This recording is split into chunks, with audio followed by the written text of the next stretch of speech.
Sa panahon ng sakuna, hindi natin masabi, magkaubusan na ng gas, puro basa yung kahoy. Wala tayong choice para makapagluto. Kaya naman, timing itong i-share ko sa inyo ngayon. Ito po ay from Toya, Calandios Oil. Yes po, gamitan lang natin to ng mga gamit or mga used oil. At tayo po ay makapagluto na. By the way, matagal na to sa akin. And ngayon ko lang naisipan na maibahagi dito. So what's inside the box? Kompleto na po yan. Syempre, andyan na yung stove, ignition core, absorbing pads, tank cap, at yung mga screw. Diyan natin ilalagay yung ating used oil and gumagana po to sa lahat ng oil. Yung mga pinagprituhan natin and pwede din yung mga oil ng sasakyan. Since isang beses lang namin to siya nagamit. By the way, i-share ko pala sa inyo itong napakaganda kong takore. So, mag-iinit nga po tayo ng tubig dito. Yung naka-charge dyan, yan po yung blower fan. Yan po yung nagbo-blow dun sa pinaka-stove para lumakas yung apoy. And ang consume naman ito sa kuryente, para ka lang nagcha-charge ng mobile phone. Meron ka lang pipihitin dyan kung gusto mong pahinaan or palakasan yung apoy. Pero nasubukan ko, gumagana pa rin yan kahit hindi mo gamitan ng blower fan. Yun nga lang, nakasteady lang yung apoy, hindi siya nag-spread. So ayun lang, kung gusto nyo makatipid sa gas and pwede nyo itong dalhin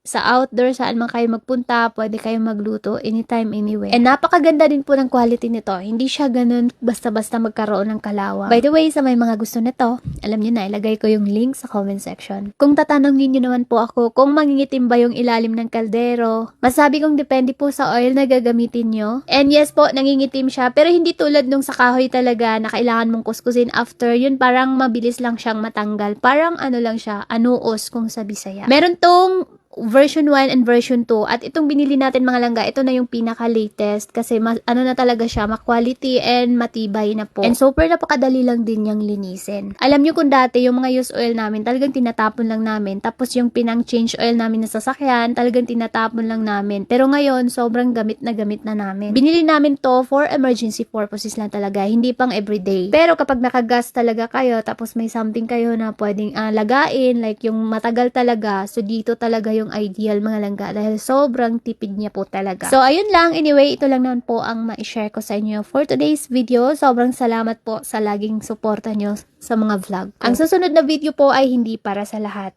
Pero kung naglalaro ka, mag-register ka na para may maitulong tayo sa iba pang nasalanta ng bagyo. So ayun lang, thank you for watching! Hi, Laga!